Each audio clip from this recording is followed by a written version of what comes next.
Hello and welcome to Undivided. Thank you for being here. Thank you for your commitment to giving common sense a comeback. I'm Brandi Kruse. Always a pleasure to be with you. On this Tuesday, a lot to discuss on the topic of equity, Pride Month. It is that month after all, so of course there's going to be a lot of stories in that regard. We're going to talk about our favorite local school district, that has been really distracted by issues around race and racism and LGBTQ rights. I am so happy to report that we've reviewed their last few meetings, and it seems like they're back on track, focusing on the basics, reading, writing, arithmetic. We'll have an update from the Olympia School District coming up shortly. Also, Seattle isn't going to let another crisis go to waste without another working group to solve issues that have been getting worse for the next decade. The drug issue is the latest that is going to be, we're told, solved by a working group. Also, a stunning law out of the state of California, a proposal that just underscores for me why you need to sign Referendum 101 in Washington state to reverse Senate Bill 5599. I'll tease our meet and greet on that to give you an opportunity just in a moment. And then later on, what is a gay dog toy exactly? Our version of The View, The Stranger in Washington state, has an article that talks about the misconduct of law enforcement officers who showed up at a Pride event and bought gay dog toys. We'll discuss. I mentioned there just a moment ago the fact that we've been pushing for you to sign Referendum 101, which would send Senate Bill 5599 to voters in Washington state. That's the bill that allows your child of any age to run away from a shelter, say, hey, I'm here to seek gender-affirming care or reproductive health care, and the shelter won't tell you where your child is. So I just want to remind you, we're going to have a meet and greet coming up this Sunday in Arlington, Washington at Elemental Cider Company from 2 to 4 p.m. That's Father's Day. I can't think of a better day to fight for your rights as a parent. So you can show up, you can say hello. And also, if you choose to, sign Referendum 101. So just a reminder, make sure to share that with your family and friends so they can show up and sign it as well. As always, thank you to Undivided subscribers. If you're not a subscriber already, please do join us for as little as $5 a month. It's how we make this independent show possible. UndividedPod.com, UndividedPod.com. As I mentioned, we talked a lot about the Olympia School District, which has become kind of a poster child for woke gone wild in our public education system. We did an exclusive report last week about this crazy sex ed lesson taught to 4th and 5th graders by a representative from Planned Parenthood. Anyway, I am so thrilled to report that after all the backlash over the things this school district has done, they seem like they're back on track. They seem like they got the message, and now they're going to focus on the basics: reading, writing, arithmetic, preparing your child for life out in the world, a higher education. We've reviewed a couple of their recent meetings, and I was just so pleasantly surprised. Now, with one notable exception, I will say at the beginning of one of these meetings, they decided to read a Pride Month declaration. Now, that's okay.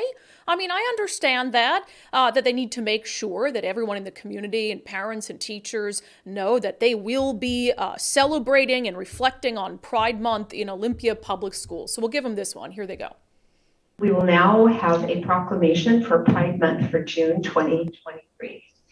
The Olympia School District Board of Directors of Olympia School District number 111, Thurston County, Olympia, Washington, do declare support for lesbian, gay, bisexual, transgender, queer, questioning, intersex, asexual, and agender LGBTQIA students, families, and staff. Whereas our students, families, and staff have the right to be treated consistent with their gender identity and sexual orientation at school. And whereas the LGBTQIA plus students report higher rates of being bullied or harassed at school, resulting in higher rates of dropout, academic failure, and disengagement. And whereas LGBTQIA plus students in the Olympia School District are bright, brilliant youth who are engaged in self and social liberation in spite of this bullying and harassment, and be it further resolved that the board calls on district staff to teach with the resources and engage in professional learning that further journey toward gender inclusive schools during the month of June and all year long. So we can let them get that out of their system. Their proclamation, 2 pages long, also includes the whereas our students have the right to engage in reflection and honest conversations in school communities of issues of social justice, equity, and the intersectionality of oppression and discrimination. So yeah, again, okay, they're still, they're learning. At least they're making an effort, though, because I'll tell you, after that Pride Month declaration, they had a 3-hour meeting. A 3-hour meeting focused only on the issue of education. Listen. There are not a lot of school districts that sit down and publicly walk through and talk through racial disproportionality in discipline rates and graduation rates and think about what are the impacts of trans and queer exclusion in the classroom.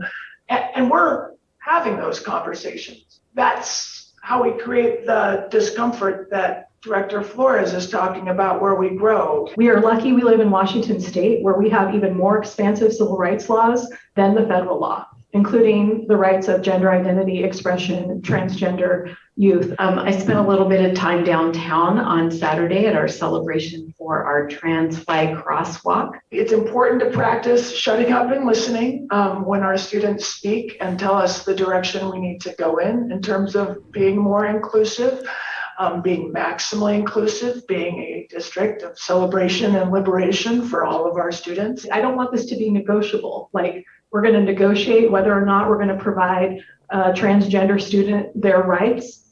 That's not negotiable. On the very first slide, you get a visceral negative reaction out of me by saying broken families on that. I don't think that is actually a culturally responsive phrase to refer to single parent families. Something might seem neutral on its face, but it actually has a disparate impact based on poverty or race or any of those different types of demographics. There's some messaging out there where people are acting like this is a debate. And I'm like, no, civil rights is not a debate. People are allowed to have their civil rights in public schools. So sorry, that was is that a bow?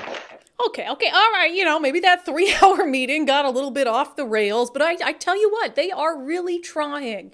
They're really trying to recenter on what public schools should be about, the basics of teaching kids in the basic areas. And that's why at another recent meeting, they had an awards ceremony for teachers, for only the best of the best teachers in the school district who are there doing what they should be doing, which is, again, giving your child a proper education. Here's one of the award recipients. It is my privilege to open tonight's recognition of employees from throughout the district who have been selected as honored recipients of our 2023 Olympia School District Employee Recognition Awards. And I'd like to call forward our Executive Director of Human Resources, Mr. Scott Neiman, to introduce our most deserving honorees. Tonight, we honor and celebrate those who represent our collective best.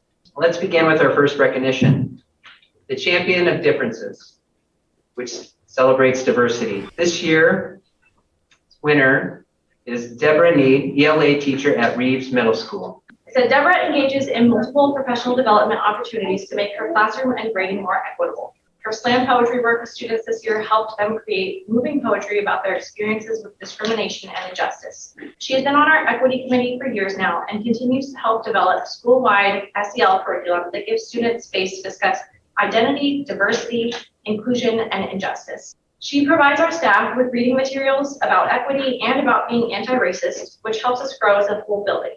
Last year, she voiced a concern about our systemic approach to supporting students. This year, we developed a new student support team model based on a tracking device that Deborah and another teacher created outside of their workday. Okay, all right. So maybe they're not fully focused on the basics of public education, but I mean, they had to award that teacher. She's working on anti-racist curriculum on her free time. The dedication shown by that fine educator. Now, I will say, in case you think that I fooled you by saying that the Olympia School District is back to focusing on and celebrating a quality education, they did take time to congratulate the hardworking, dedicated students who are going to be graduating soon. Graduation seems to be a really great time for many, many students, but for some students, it's really not. It's a really difficult time because either they didn't get to graduate, or maybe they didn't graduate with the grade point average that they would like to, or maybe they feel a little bit left behind because they're not a straight A student, they're a straight C student, but you know what, you still get your diploma. And so I think it's just really important that we hold up these students and make sure that they are recognized and know that they are worth so much more than just a piece of paper. And I think that's really, really important.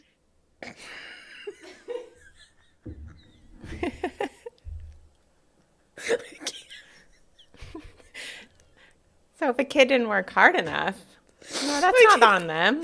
Like, what? They weren't taught to work hard enough to get A's.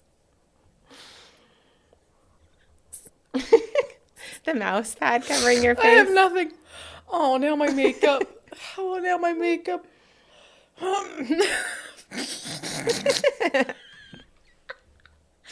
Okay, I'm sorry. No, we will keep hoping for the best for the Olympics. You held it together pretty well for the first three. I have snot coming out my mouth.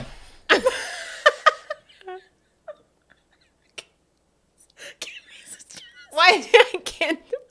What do you want me to do? Take the camera off of you? Okay. Godspeed to those Olympia School District graduates. You're gonna need it. I don't think something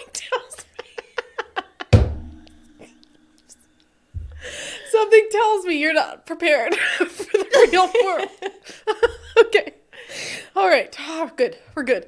You know, I wonder what kids think of this, what students think of this. Well, they watch this. Like, is this just, and you'll notice everyone, I think without exception, was white in those videos, right? And so I have to wonder, like, is this what kids want? Nicole found this clip that's been going viral about, you know, sometimes we capture what happens in schools when teachers are so focused on this stuff. So this is in California. This clip is in California. So it's not like it's in some red state. And the teacher is showing, this is a math class in Edison High School in Huntington Beach, California. We don't really know why. It was like a Pride video, okay, because it's Pride Month being shown to these kids. Just listen to the reaction of the kids.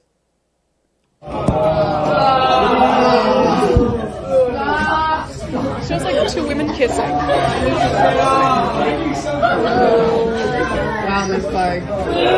Wow. Why are you showing this to kids? Hey, I'll warn you guys now, if you're going to be inappropriate, I will have supervision down and give all of you a Saturday school for next year. So knock it off. Okay. The kids say, why are you showing this to us? If the kids are going to be inappropriate, the teacher says. Right. They're in a math class in Huntington Beach, California, being shown a Pride video with women kissing, which again, I love the LGBTQ community. Fine. But you're in a math class. Why are you showing a picture of kids kissing? And even the kids are like, why are you showing this to us? Right. She's like, if you misbehave, if you act inappropriate, I'm going to give you a Saturday class next year as a punishment. It would Oh. be inappropriate to have a male and a female kissing in a math class. Like, why are you showing them anything like this? Super strange. The sexualization is just weird, but good for those kids who are like so weirded out by it, they're recording it and ask her, why are you showing us this? I don't know what that has to do with mathematics. Let's see. I wanted to, this one, okay, I got to get serious. I got to wipe away the tears from my makeup situation. I've really tried to hold it together during the Olympia School District because this is it's dead serious stuff. So I warned people during the debate over Senate Bill 5599 in Washington State that it was a slippery slope. If you, as a state, and now this is law, liken physical abuse in the home to a parent who might have concerns about their child getting gender care, if you're saying those two things are the same, right, and that they're both justification for your child to go to a shelter and for you not to be told their physical location, then what would stop the state from taking your child away from you? Because you can take a child away from a parent if they're physically abusing them. So now if you've likened physical abuse to not, conforming to their desires about their gender, then what would stop that from being the next law that the state tries to put through? Or we heard this down in Oregon where they had this mom who sued because essentially she wasn't allowed to adopt these foster kids because she wouldn't promise on paper that she would abide by their chosen gender or get them gender reassignment surgery. So this is crazy, crazy stuff. And I want to play for you. So there's a bill that's proposed in California called AB 957, where by some readings of the bill, although the bill's sponsor will say though that that's not the case, a parent could lose custody for not affirming their child's beliefs about their own gender. Here's the bill's sponsor. So this particular bill adds the very important factor that affirming a child's gender identity is in their best interest, which is what your question is about. Why does it actually say that in an affirmative way? And it really is because if you have a 7-year-old who's talking about having a potential to say, being able to articulate that they believe that they are not the same gender as they are biologically, then it should be affirmed. And through care, it should be determined. And that's what we did with our own child. And that would give ability for a parent who wasn't sure to affirm and get their child the care that they need to make that, so they can begin to articulate that determination. But by saying and rejecting it in wholesale, then you're essentially rejecting your child. And that is not in the best interest of a child. We should be affirming our children in every possible way. So, wow, a few things there. If you were in a custody dispute, let's say you're getting a divorce, there's a custody dispute over who is going to be the primary parent, and you are the parent who says, oh no, I don't agree with my child wanting to transition, at a young age or something, then under this law, that would weigh against you as a parent in determining whether you're the one who would get primary or sole custody of a child. And the fact that this lawmaker in California is using a 7-year-old as an example to say, if you have a 7-year-old who is able to clearly discuss why they believe that they are not in the correct body or need to be a different gender, then we need to make sure that we are conforming as parents to that child's needs. You're talking about a 7-year-old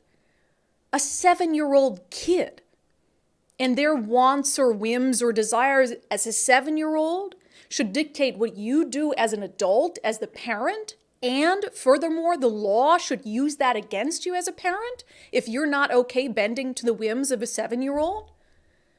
I mean, for the love, how many of us as kids had that one friend in the friend group who was like a tomboy for 4 or 5 years or something? And you've got a 7-year-old who says, hey, I like sports and I like all these things that traditionally people would associate with a woman. And then because they're being, told in school, and you get the Olympia School District talking about transgender everything all the time, then you have this child who's almost like led to believe at 7 that it's not just maybe, say, being a tomboy or they like some things that traditionally people associate with women, that they actually need to be a different gender. And then as a parent, if you don't go along with that, your child, you might not get custody of your child. That's wild stuff.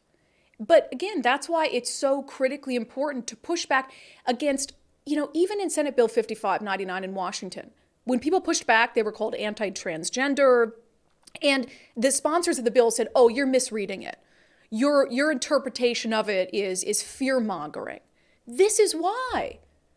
Because other bills like this follow, be it the bill that pertains to foster kids in Oregon or their actual practice when it comes to adopting foster children in Oregon, this bill in California that basically says you're not a fit parent if you don't abide by what your 7-year-old wants their gender to be.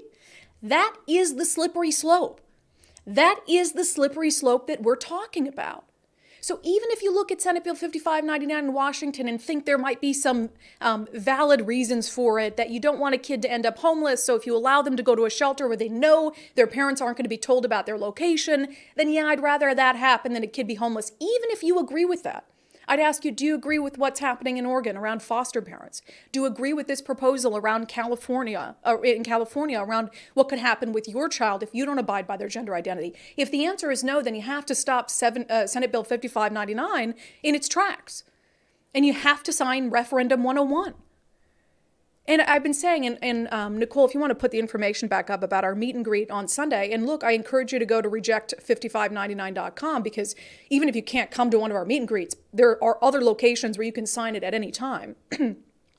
But even if you find things in Senate Bill 5599 that you don't think are particularly bad, I encourage you to think about where that could go, and at least to want parents to have a say. That's really what Referendum 101 is about to me. If at the end of the day, Washington voters want to keep 5599, fine. Who am I to say, oh, the will of the voters isn't correct? But I really think that parents ought to have a say in whether their parental rights are going to continue to be eroded. It's really serious stuff. And Oregon, California, Washington, they're always lockstep on these things. So when I see a proposal like that out of Oregon, when I see a proposal like that out of California, I think it is not too long before there's a proposal like that here. So it's something to be concerned about and something to have on your radar. Okay. I haven't fully recovered from the Olympia School District. I literally have snot and mucus in my nose still. Thanks for that You're detail. Welcome. We're all close. I can tell Right. you guys these things. All right. Coming up, we're going to follow up on a story we started talking about yesterday around the city of Seattle, what it's going to do now that they voted down a proposal that would have criminalized drug use and possession in a city that's having a drug overdose crisis. So I'll give you the mayor of Seattle's big announcement coming up next. But first, I've been talking about First Mark Insurance. FirstMarkInsurance.com. Mike and I took the First Mark Challenge. We're so glad we did. We learned a lot about insurance. It was like a crash course in insurance, which was great because insurance is confusing, I'll just be honest. But we also ended up getting much better insurance for about the same price. So it was a no-brainer. As Dave Taylor, the CEO of First Mark, explained, Mike and I found out we were really, really undercovered. Would you say our primary issue is we were undercovered? I would. Yeah. And Yeah. what's the risk for someone of being undercovered? Yeah, so I think it's real common for us to see on a liability level that folks don't have enough coverage. Because in the state of Washington, there's the state minimum limits of coverage that the state says, hey, if you have these limits, you're legal. And I think that can be confused with legal equals adequately covered, and that's not the case. So the risk is if you get in an auto accident and you don't have enough coverage, and let me clarify, you get in an auto accident that's your fault, and you don't have enough coverage, then they can come after you personally for any additional amounts over and above your coverage limit. And that means things like your retirement plan, or come after your equity in your home, or garnish your wages. So it's a big thing. And like with you and Mike, I just think most people haven't had someone take the time to explain it to them in terms they can understand, and show them the how inexpensive it is to actually get the correct coverage. And the nice thing is it's free. You have First Mark Insurance that steps up. They go over all your current coverage, come back to you and say, hey, here's what we think you need. Here's the price of it. You could save a ton of money. You could get much better insurance. And they do all of that for free. And then they're your go-to. They work for you, not the insurance companies. Again, it really is a no-brainer. If you have a little bit of time to do it, it costs you nothing. And you could end up saving a lot of money. So FirstMarkInsurance.com, FirstMarkInsurance.com. Take the First Mark Challenge. And like Mike and I, become a member of the First Mark family. Okay, we talked on the show yesterday, also most of the week last week, about the absolute disaster of a vote in the Seattle City Council around drug possession and drug use. There was a proposal that went up for a vote in Seattle that would have said, yeah, we're going to handle those as misdemeanor cases in the city attorney's office, because we already know the King County prosecutor isn't going to prosecute those cases. So they're basically like, we need an avenue to prosecute those cases, or to have the option to prosecute those cases, because what's happening on our streets is unacceptable. Well, it comes down for a vote. The deciding no vote was Andrew Lewis, the councilman for downtown. And then after that, I mean, the business community was he was persona non grata to them. The Seattle Times did this article, this op-ed, the editorial board, questioning where was Mayor Bruce Harrell during all of that? Why didn't he help get this done? They were being very critical. In fact, the article ended with this sentence about somewhere in Seattle right now, someone is looking at Seattle Mayor Bruce Harrell and thinking to themselves, I can do better. I was like, wow, shots fired from the ed board, thinking maybe somebody else ought to run for that seat. So anyway, of course, the mayor of Seattle, I think he's trying to prop Andrew Lewis up, because Andrew Lewis, I mean, if that vote that he took doesn't cost him his seat, I just don't know what would. But anyway, so Bruce Harrell announces he's going to come out and they're going to talk about their plan. And he rolls out. Andrew Lewis is behind him, just looking frail and tired, like it's been the worst week of his life. And Bruce Harrell starts by reflecting on the vote last week that got everyone so upset. The outcry and frustration coming out of last week's vote is not really about who is responsible for prosecution in those cases. It's about the conditions on our street. It's about the health crisis playing out right in front of our eyes and the people suffering and dying from a new kind of poison, and how those elements combined all together make our neighbors feel unsafe and unwelcome. That's our greatest fear, to feel unsafe, to believe our lives are at risk. And worse, to believe that our city government, all four corners, the executive, the city council, the municipal court judges, and the city attorney's office, the four corners of our structure, what is worse is to believe that we are incapable or unwilling to address it. I beg to differ. And I agree, that is bad to see what's happening on our streets and to think, for the love of God, you guys can't come together and come up with a solution. So the mayor's standing there, and my natural question is, okay, well, what are you going to do about it then? Our purpose here today is very simple. To define with clarity, as a working group, what will occur within the next coming weeks regarding this issue and how we will discuss an ordinance and an executive order to address the issues I just discussed. Ah, yes, the old working group route is going to come up with something that is going to be better than the bill that was voted down last week. And the natural then question is, okay, if the working group is going to do this, when can we expect the working group to bring a solution forth, Mr. Mayor? Good question. I don't know. I'm using the term coming weeks because ultimately it rests with the city council. I have in my mind what a great ordinance could look like, the parameters accompanied with an executive order, but I was told don't use a specific date. But to be a little more direct, I know they do go on break it's the last week of August, and so we hope to get it accomplished before then, but I'm not going to commit the city council. That might be a more appropriate question for them. I'll tell you what, this work group will start working immediately on what this ordinance and executive order looks like. Oh, the work group will start working immediately. And in the meantime, people will continue to die on our streets. In the meantime, we have a major sporting event coming to our city. No obvious solution for what to do to try to force people into treatment who are in the throes of addiction, mental health issues, committing crimes on our street. Great. And I'll go back to what I said about Andrew Lewis yesterday. You know, Andrew Lewis, after this embarrassing vote where he absolutely spit in the face of every single one of his constituents in downtown Seattle, he came out and he said, well, I'm going to come up with a real plan, and I'm going to put forth a real plan. And my question for Andrew Lewis isn't why he didn't vote on the real plan that was proposed last week. It's why he hasn't come up with a real plan in the last 4 years that he's been in office. We've been in the midst of a worsening drug crisis. Every single day it gets worse from when you took office, when you asked for your job at the end of 2019. And I would say the same thing to Mayor Bruce Harrell. You're standing there after a crisis vote last week as things are falling apart downtown. Your solution is a working group that's going to get to work right away. Well, it's getting to work far too late. And Mayor Bruce Harrell, I have been easy on you. I would even go as far to say as I have been kind on this show to you because you've been saying the right things. It's time to do the right thing. And for the council, the time to do the right thing was really last week. But there can't be any more pussyfooting around this issue. People are dying. And having an avenue to force them into treatment via, yes, sometimes an arrest or a few days in jail has to be part of the solution. And that solution has to come now, not at some unforeseen point in time down the road. Absolutely ridiculous. Okay, there's a story Nicole put in here that I probably have an unpopular opinion about, but that's great. I love having unpopular opinions. That's fine. So tied to the drug issue, you might recall, so back in 2021, when this whole issue around substance abuse and the law started to unravel. So the state Supreme Court ruled that our felony drug possession statute, as was written, was unconstitutional. It was a decision, Blake v. Washington. And the reason it was unconstitutional is because it didn't have the word knowingly in it. So it didn't account for someone who, honest to God, might have been possessing drugs and they didn't know it. Like, you know, the whole not my pants defense. And so what it did, it rendered the law unconstitutional. And so, in theory, every conviction that had happened in the past under that law was a conviction that was unconstitutional. And so, Siri just started talking to me.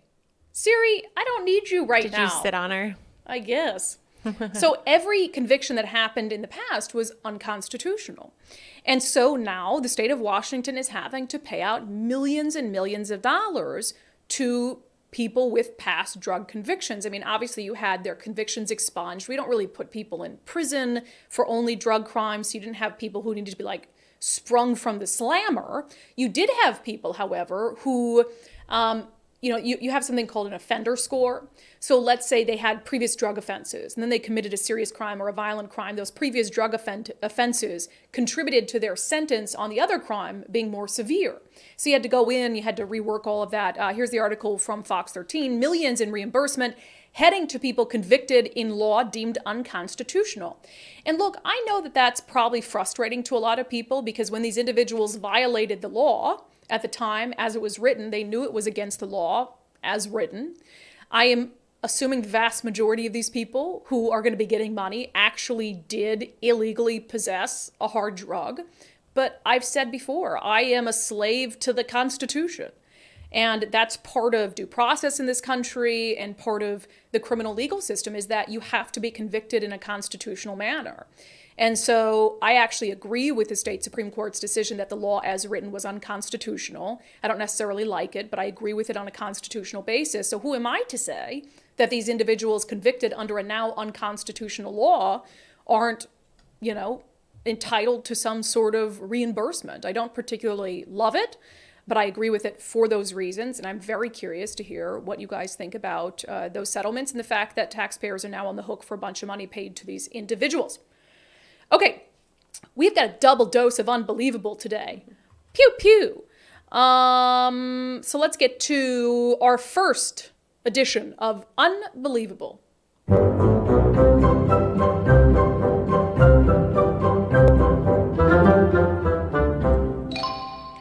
I'm actually shocked that the White House has responded to this, but I want to play the video that went instantly viral yesterday. So the White House had a Pride Day event. Again, fine. I think there's a lot of other stuff going on, but not a surprise. So at this Pride Day event, there was a transgender influencer. I mean, there were several there, but there was one in particular who put together a video. You can see in the video that she meets the First Lady, she meets the President, they exchange words. But it's what happened toward the end of the video that had, I would say, 99.9% of the internet outraged, and rightfully so. Listen. Welcome to the White House. Thank you.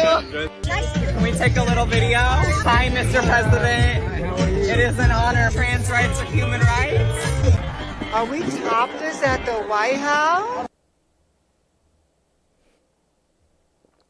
Are you one of the bravest, most inspiring people I've ever known.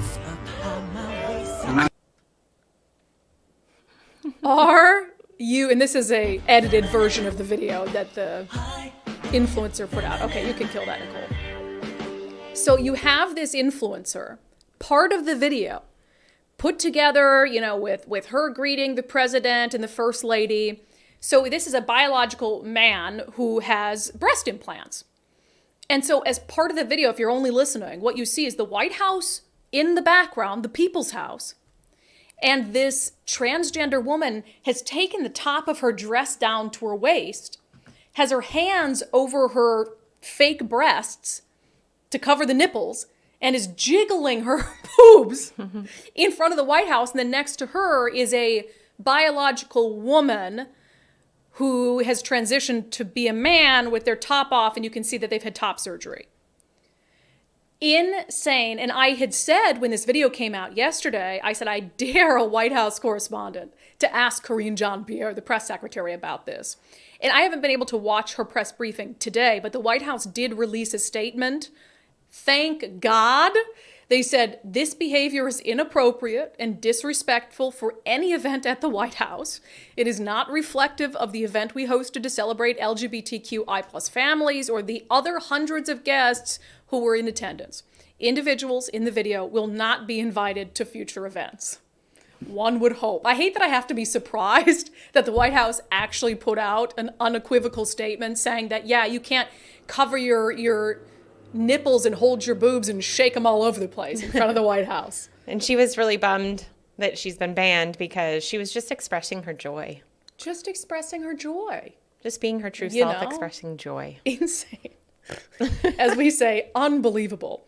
Okay, let's get to our double dose of unbelievable. Go ahead.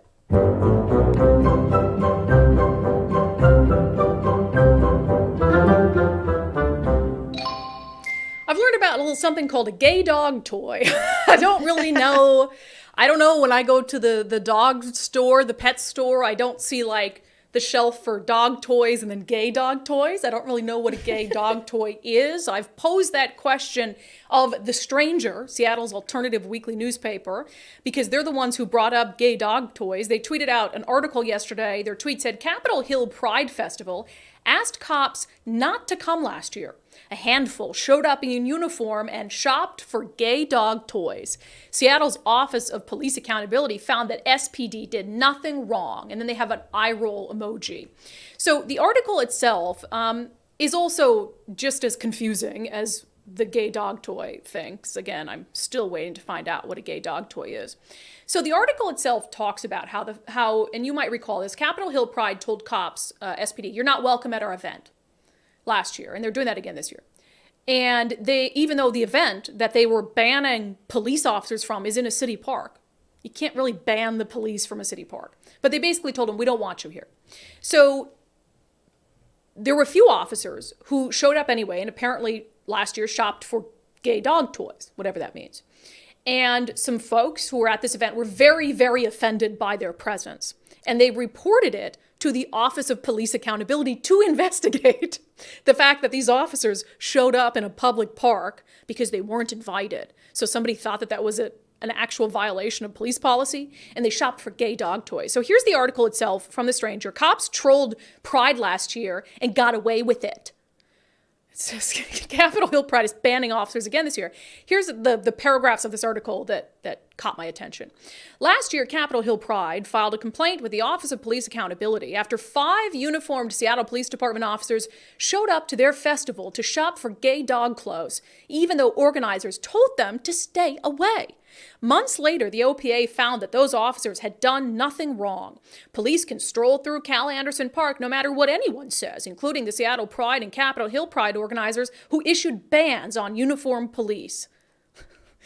The finding raises questions about how far Pride police bans can really go and about the degree to which SPD is willing to read a room. First of all, you cannot, this sentence just cracks me up.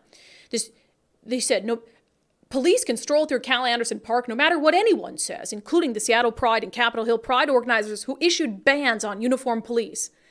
You cannot ban anyone as a private entity from a public park.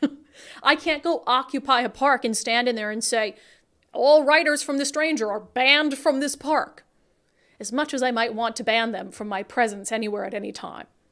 And so I just think it's funny that The Stranger is having this full-blown meltdown in this article about the fact that the OPA, the Office of Police Accountability, didn't find any wrongdoing of these officers who strolled through a public park, despite some people not wanting them there, and shopped for gay dog toys. Yeah, news to The Stranger, but you actually can't tell police where they can and cannot go, unless it's in your private home and they don't have a search warrant, as an example. Absolutely unbelievable. But if anybody knows what a gay dog toy is, please do enlighten me. Is it just, Nicole, like a rainbow-colored I'm guessing that's what it is. Like a rainbow? A bunch of rainbow toys. Okay. But, I don't know. So it's not... I've known some dogs that are likely gay. Well, it's not... So well, yeah, I've known for a gay dog. So that's my question. Is it toys meant for a gay dog? Or are they gay toys meant for any dog? As long as the dog's an ally. Maybe both. Maybe this is a special retailer that has both. Okay. Because I want my dog to have... It's Pride Month. So if my dog is seen without a Pride gay dog toy, I'm worried what people might think of my dog. So what other dogs might think of your dog. Yeah, I'm worried about what other dogs or the writers at The Stranger. Like, Can you imagine if I'm out in Seattle walking my dog and the dog has a straight dog toy on Pride Month? Gosh. The Stranger would lose it. Humiliating. I don't need another your article dog. written about me and The Stranger. So someone please inform me.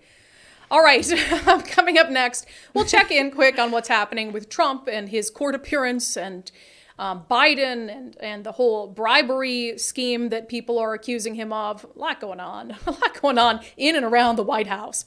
But first, we've been talking about our friend Wes Jones, awesome real estate agent who's been doing that in this area for a long time.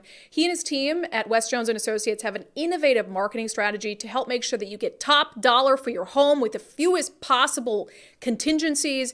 And he also is just great for advice. If you're thinking about selling your home, you're not really sure where the market is at. I had Wes Jones in, and he said he does see a window of opportunity for home sellers. There's some pent-up buyer demand because buyers really went on strike starting last August and nothing happened. I should say very little happened the rest of the year. And it feels like we're getting back to your traditional seasonal real estate periods where a lot of home sales happen in the spring. So pent-up buyer demand, not a whole lot of options for buyers to purchase home, means that it's a great time to sell a home if you have to do something. Yeah, so if you're in the market to sell your home, or you think you're going to soon be in the market to sell your home, reach out to our friend Wes Jones at sellwithwes.com. That's sellwithwes.com. They also have a handy evaluation tool where they, like a little calculator on the website, where if you want to know what your home is worth, you can go there, plug it in, and it can give you an estimate. And it might be worth more than you think. But bottom line is reach out to our friend Wes Jones, get some advice on selling your home, what he and his team can do to get you the top possible dollar. Sellwithwes.com. That's sellwithwes.com, a better way to sell your home. Okay, let's dip outside of Washington State for a moment to check in on what's happening around Trump, around Biden. It's enough to just make me want to skip the 2024 election altogether. But then I guess who would be president? Because if Biden's going to stay president, I don't want that either. So Donald Trump had his court appearance in Florida. That has now happened. He pled not guilty in the classified documents case. I know that's not a particular surprise. There had been a lot of chatter online about how, they're not allowing cameras or recorders or cell phones in. That's very normal. I know some people are up in arms about that, but that's a very normal thing in federal court. It was always an annoyance of mine covering federal court cases in Seattle. Not allowing cameras, not allowing recording devices, very normal. Sometimes in extraordinary cases, they wouldn't let you bring a phone in either because obviously phones have the capability to be a camera and to be a recording device. So it's not that I particularly like it. I don't like any time where the press is limited in that fashion, but it's not some odd scenario like MSNBC and them want to pretend. Although MSNBC did let us know, importantly, that just because cameras weren't in the room doesn't mean that people with eyeballs weren't in the room. And they thought we should know that Donald Trump sat stone-faced and he was wearing a blue suit and a red tie. Thank you. Thank you for letting us know and painting that vivid picture for us. So anyway, I mean, this is going to be, obviously a story that's going to linger over the former president as he's on the campaign trail. He has not stayed silent about it. He's spoken about it to reporters. I don't think that's, and O.J. Simpson gave him the advice yesterday. It's probably not a particularly good practice to talk about an ongoing criminal case that you're involved in, but it's not like Donald Trump not to talk about it. Meanwhile, Nicole brought this up, and I think it's a good point, and I swear we had talked about it on the show before, but I guess we didn't. I know I talked about it when I was on Fox News one morning, on my prime time slot on Fox News, where I go on Fox and Friends first, which is Fox and Friends before Fox and Friends. It's very early. It's like 1 a.m. Pacific time. I'm pretty sure I talked about this on here, but there's this continued, as the stuff is going on with Trump, and I realize that a lot of this is tit for tat, where you got Republicans who are like, let's ignore what's happening with Trump, but focus on what's happening with Biden. And then Democrats are like, let's ignore what's happening with Biden and focus on what's happening with Trump. And it's all just incredibly annoying. But it all needs to be taken seriously. I mean, I don't want anyone in a position of power to feel like they're above the law, but I also don't want them to be the subject of a politically motivated hit job. And so there's got to be a balance there. But I'm sure by now you've heard about what's going on with Biden, Hunter Biden, with family members. There's these accusations and this tit for tat between the GOP in the House and the FBI and the DOJ about this ongoing investigation into an alleged bribery scheme between then VP Biden, Hunter Biden, foreign nationals. Chuck Grassley got up and he spoke on the floor of the Senate, and he said that the foreign national who allegedly bribed Joe and Hunter Biden has audio recordings of the conversations, 17 recordings in total. And look, if they do, that's very serious. I hope that they make it to the proper entities, and certainly I hope the American people get a chance to hear them. I'm just so jaded, I think, at this point with all the investigations to nowhere into Donald Trump and just the political nature of all of this, that until I hear the recordings, I just don't believe anything that I'm told ever that's politically motivated. But if those recordings exist, if there's a bribery scheme, we can't have two standards of justice. And that's really what it comes down to at the end of the day. So we'll monitor both of those. Okay, we'll take your questions from the live stream. I'm still recovering from my laughing bout at the beginning of the show. I'm sure you guys were making fun of me in the live chat. EastsideWeightLossClinic.com. EastsideWeightLossClinic.com. I've been talking about them because it worked for me. That's the bottom line. And I think the before and after pictures that I've shown of me in November at an event, worst picture I've ever taken in my entire life. You know, Nicole, I was thinking about something the other day. I was at an event with you around that same time. And I remember what I was wearing too. I had this like green gown on. And we took pictures at this little photo booth thing. Mm-hmm. And I remember looking at the pictures and being like, do I look like that? And you're like, oh, no, that's just a bad picture. I looked like that. I'm going to find that. I think I have that. No, don't find that. I'm going to say that you didn't look like that. I don't remember you looking like that before picture either. So. Look, I had gained 42 pounds. I hate looking back at those photos. And so I'm so glad I can go into the summer and know that, like, oh, I'm going to like all the photos that I take. Unless it's like the photos Nicole takes of me where I'm like, she looks great and she's smiling because she only cares what she looks like. And I'm like, one eye closed with a triple chin. Thanks, Nicole. I don't post those Anyway, super off track. I've lost more than 35 pounds on the program. And that's why I say like this, the pictures speak for themselves. I lost most of that in 2 months. And I found the program really easy to follow. No prepackaged meals, no counting calories, no strenuous workout routine, no hypnosis or anything crazy. It just teaches you how to eat better and then how to keep it off for life. I haven't gained any of the weight back. So that's been awesome. So EastsideWeightLossClinic.com. EastsideWeightLossClinic.com. I made that jingle up. Maybe they should use that jingle. Maybe. And by the way, if you do the program and you want to send me before and after pictures, I'd love to show them on the show as well. Okay, shall we get to comments? I'm in a mood today. I'm in a mood. Okay. Let me see here. On our friends at the Olympia School District, just struggling. Rory says public schools are going to run themselves out of work. All the families we know are homeschooling now. Yeah, and it's tough. I mean, you know, my family growing up wouldn't have been able to homeschool. It just wouldn't have been financially feasible. I mean, I suppose my dad could have homeschooled us, but that would have been a disaster. But, you know, one of the things when we had on Alicia Perkins, the Olympia School District mom, her and her husband both went to the district. She sent 2 kids to the district, has a third that's a senior. And she said that she's worried what it's going to get to is these public schools that behave like this are going to become these kind of niche schools where it's like an evergreen state college, elementary, where the only parents who send their kids there are the ones who like all this like highly ideological teaching. And then everybody else is either going to go into private school or homeschool or send their kids to another district. And so you're going to have these weird very different school districts where depending on where your child went, they got like a fully different education, which is super, super strange. Let me see here. Deanne says, honoring a teacher about her equity is not teaching quality education. Oh, okay, I hear the sarcasm now, she said. Yes, it was all sarcastic. And that's the thing is like, I'm sure, I don't know anything about that teacher that got an award for equity. I'm sure she's a nice lady. I don't know anything about her personally. I was going to beep out her name because I didn't want, you know, it to be about her personally. But the fact that their very first award that they give for teachers after a full school year had to do with her coming up with anti-racism initiatives on her free time. Like, really? That's the teacher. You're only honoring a handful of teachers for the whole school year. And that's what you choose to honor is the anti-racist work that they're bringing into the classroom that they've completed on their free time. It's very strange stuff. It's very strange stuff. The child talking about it seems totally, you know, they've bought into it. Like that's the most important thing that they were taught that year. Right. Well, I don't know if that was a child that was, giving the award to her. Like a child. Yeah, no, I think it was a young teacher. Oh, I think it was another staff member. I thought it was maybe a high schooler. No, 'Cause it she looked says like we. staff members. Oh, okay. Yeah, I could be wrong. I don't know. They looked young, but I think they were staffers. Okay. Let me see here. Okay. Crafty Grandma. Hello, Crafty Grandma. I hope you're doing well. I still love your keychain that you got us, that you made us.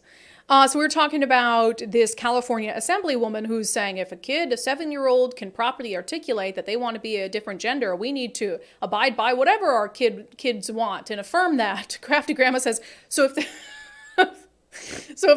I need a snort jar. I need to stop snorting. It's not ladylike. It's not elegant. It's not. Can you control it? No, it's That's not it. intellectual. Let's have a Right. snort jar. This is your task. Okay. Make me a snort jar. All right. I'll put $1 in it every time I snort, and we'll donate it to our charity of the year. Okay. We Heart Seattle. Oh, I thought we were gonna Andrea get Suarez drinks, with but you're right, We that's a Heart better Seattle. idea. You're about to get rich. So, Crafty Grandma says, so if the 7-year-old wants to be a space alien, we should affirm that and shoot them into outer space.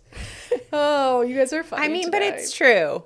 I mean, if you're going to course say it's true. there's, they can make this decision, but they can't make this decision, or they can decide this, but not this. And just 18 is adult. They can do what they want after they're an adult. Yeah, Go away. When I was that age, I wanted to be the president. Do you go and run like a coup and overthrow the president, and then Right. instill me in office because I want to be the president? It's stupid.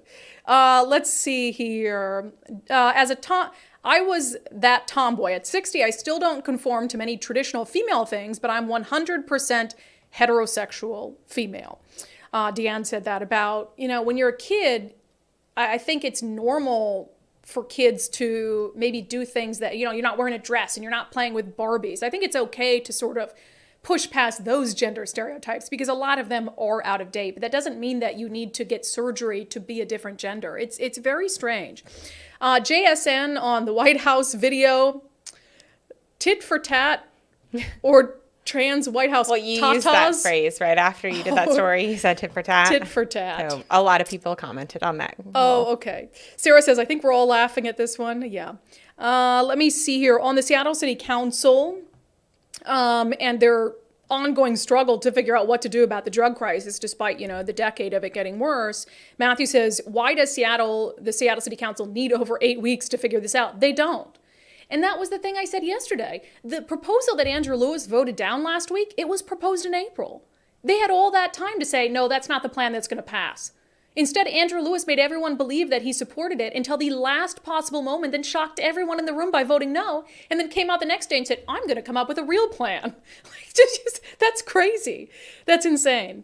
Let me see here. Delvin says, Brandi, I have to humbly disagree with you on the Washington State Supreme Court ruling that found the drug law had to have the word knowingly in the law. Strict liability applies in many laws in the U.S., example, traffic laws. Yeah, and I get that. I think that 99.999% of the time when someone was arrested with narcotics on their person or in their possession, they were theirs. Like, they knew they were there. But I do understand the desire for the law to allow for the possibility that, let's say, I'll dating some guy, he gives me his coat and there's crack in his coat. And I'm like, that's not mine. It's really not mine. I understand that. And I would never want someone to be wrongfully convicted of anything. And so to me, adding the word knowingly didn't hurt anything and would have been a better law. It's unfortunate that it led to all this sort of fallout in the criminal legal system and all of these payouts. But I guess I just don't know what else you do when a law is deemed unconstitutional and you're like, hey, I had to spend X amount of time in jail, or I lost these job opportunities because I was convicted on an unconstitutional law. So it's unfortunate, but, here we are. Okay, good comments today. Let's get to our closing sanity check. So you may recall, I interviewed Governor Jay Inslee back in January. I was actually doing the show after Dori Monson passed away. And so it was really odd because Jay Inslee's team had reached out when I was filling in on that slot and said, the governor wants to come on with you. And I was like, that's weird. And he wanted to come on and tout his homelessness housing plan. And one of the questions I asked him as he was making this big push, it's his last term in office, to say, I'm going to fix the homelessness issue. I'm like, why didn't you fix it in any of the previous 10 years? So I wanted to play this exchange again I had with the governor because it's very similar to an exchange that California Governor Gavin Newsom had last night with Sean Hannity. So here's my exchange with the governor from January. When I hear you say we're going to do this on a big scale in your 11th year as governor, I'm like, well, what was stopping him from doing something on a big scale or something meaningful for the past 10 years? Well, I think that, your point's well taken. Obviously, it wasn't helpful when I had a legislature under Republican control that, wouldn't pay $1 to see a mouse eat a bale of hay. Okay, so that made it a little more difficult early in my term. We can't, first of all, I'm going to just stop at the blaming of Republicans for literally anything in the state because they have zero power. They have zero power. They have zero power. Yeah, so I just thought it was ridiculous that here you have a state where there's been a Democratic governor for 35 years. He had been the governor for 10 years. There's been a Democratic trifecta in Washington for 7 years. Yet here's the governor in January somehow finding a way to blame Republicans for the state of homelessness crisis. And I'm like, I absolutely will not allow that. So anyway, Gavin Newsom does a really odd interview with Sean Hannity. Gavin Newsom, who of course is going to find a way to squirm his way into the office of the presidency. I mean, he's going to run. I know he's saying he's not, but he is. And this whole topic came up with the state of the homeless situation in California, and it's not good. And Gavin Newsom admits that in this clip, but he also pulls a little page from Governor Inslee's playbook. Listen. After 10 years, we reduced the street population by 33%. You know what? I'm proud of the fact we established the goal, and we did it with the Bush administration, with Republicans. We did it with a framework where we were actually identified by George W. Bush as one of the leaders in terms of establishing not only a framework of a plan, but delivering on what we promoted and promised. And I agree with you. Michelangelo said it best. The biggest risk in life is not that we aim too low and reach it. It's we aim too high and miss it, rather the opposite. My point being, we have to be audacious. And in so doing, we actually made progress. This state has not made progress in the last 2 decades as it relates to homelessness. Why? Because housing costs are too high, our regulatory thickets are too problematic, localism has been too impactful, meaning people locally are pushing back against new housing starts and construction. I've been here 4 years. I can't make up for the fact in 2005 we had an historic number of homeless under Republican administration. Right now there's 171,000 estimated. Okay. Disgraceful. And all right, I'll compare to Florida again. 26,000. Of course. Okay, same weather, similar state. I mean, I've lived in both. Dynamics are very different. That said, we own this, Sean. I'm not here defending this. Okay. But here's the difference. But you're going to build 1,200 homes this year, I read. That's not true. You have a proposal. I just got 68,000 people off the streets last year. And by the way, that's been PolitiFact, 68,000. I have a $15.3 billion homeless plan. When I got here, it was $500 million. The state of California was not involved in the homeless issue. We got involved. We're holding cities and counties accountable. I'm suing cities that are not producing housing. We actually have a 15-year high in new housing starts in the state of California. We're actually seeing programs produce real results, but I want accountability. I'm not the mayor of California. I'm governor of states larger than 21 states populations combined. And the difference between me and most politicians is I own this. I take responsibility for this. This is personal to me. I love this state. I don't like what's happening with the encampments. I don't like what's happening in the streets and sidewalks. I don't like the bashing of my old city, San Francisco. Whole Foods did shut down one business, but there was a bad location to begin with. They're opening a new one. We have 2.7%. My sister was out here recently with her team, and I said, don't go to the wharf. Certain parts are bad. And we own that. And I just put the National Guard and the CHP down there. Hundreds of millions. I know. And by the way, you mentioned defund police. Don't accuse me of that. Yeah. So I find it interesting. It's like, I own this, which great. Love that those words are coming out of your mouth. But then he's simultaneously hearkening back to 2005 under, Republicans. That's wild. It's 2023. 2005 was almost 20 years ago. And it just reminded me of Governor Inslee, like any way to just squeeze in a little blame for the Republicans. The truth is, even if there had been Republican leadership, in California, in Washington, for the last 2 decades, if you are a Democrat, if you're someone of any political party and you're in charge and you've asked for that job, everything is your fault. Everything moving forward, you have to take blame for because you've asked for that level of accountability.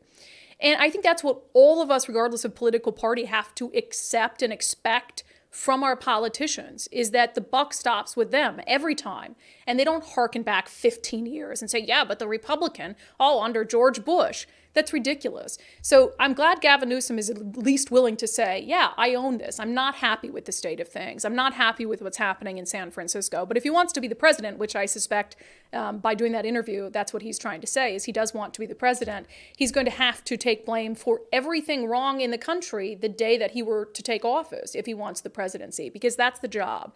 And all of us have to expect that and hold him accountable for it. Okay, that has been today's episode of Undivided. Thank you for being here. Thank you for your commitment to giving Common Sense a comeback. A reminder again, we're going to have a meet and greet this Sunday in Arlington at Elemental Cider Company, Father's Day, June 18th, 2 to 4 p.m. Stop by, say hello, and if you would like, sign Referendum 101 to give parents in Washington State a chance to fight for their rights. Can't think of a better thing to do on Father's Day. In the meantime, thank you to Undivided subscribers who make this show possible. If you're not a subscriber, why not? Sign up. It's just $5 a month. You can go to undividedpod.com. That's undividedpod.com. And you can also find ways to watch clips from the show, listen to the podcast of the show, reach out to Nicole and I, but most importantly, become a subscriber to support the show and the mission to give Common Sense a comeback. I will see you back on the live show tomorrow.